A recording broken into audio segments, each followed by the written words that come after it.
अभी तक की सबसे बड़ी खबर निकल कर आ रही है कि खेसारी लाल यादव पंकज सिंह को पीट कर पहुंचा दिए हॉस्पिटल। जी हां दोस्तों, आपने सही सुना, पंकज सिंह का हो गया है बुरा हाल। तो दोस्तों, क्या है खबर की पूरी जानकारी बताएंगे आपको डिटेल में। उससे पहले अगर आप चैनल पर नए हैं तो वीडियो को लाइक करके चैनल को सब्सक्राइब जरूर कर लेना। तो दोस्तों चलिए बिना वक्त गवाए शुरू करते हैं आगे की खबर। तो दोस्तों, आपको तो मालूम ही होगा कि पंकज सिंह ने खेसारी लाल यादव की बेटी पर गाया था अश्लील गाना।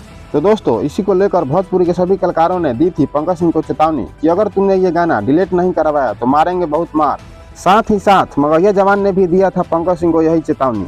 तो दोस्तों, इसी के विरोध में पंकज सिंह लाइव आकर देने लगे खेसारी लाल यादव को गंदी गंदी गालियां और साथ ही साथ कहा कि चाहे टुनटुन हो या चाहे मगहिया जवान, नहीं डरता मैं किसी से क्योंकि हूं मैं बबुआन।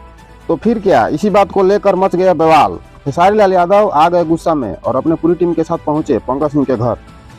वहीं पर जब खेसारी लाल यादव ने देखा पंकज सिंह को तो बिना पूछे मारने लगे मार तबड़ाक और हो गया बड़ा बवाल और मच गया अफरा तफरी। तो दोस्तों, खेसारी लाल यादव पंकज सिंह को मारकर अच्छा किए या गलत कमेंट में जरूर बताना। तो दोस्तों, यही थी खबर की पूरी जानकारी। उम्मीद है आपको अच्छी लगी होगी। तो जुड़े रहिए एक्साइटेड भोजपुरी न्यूज के साथ, मिलती रहेगी आपको पल पल की खबरें।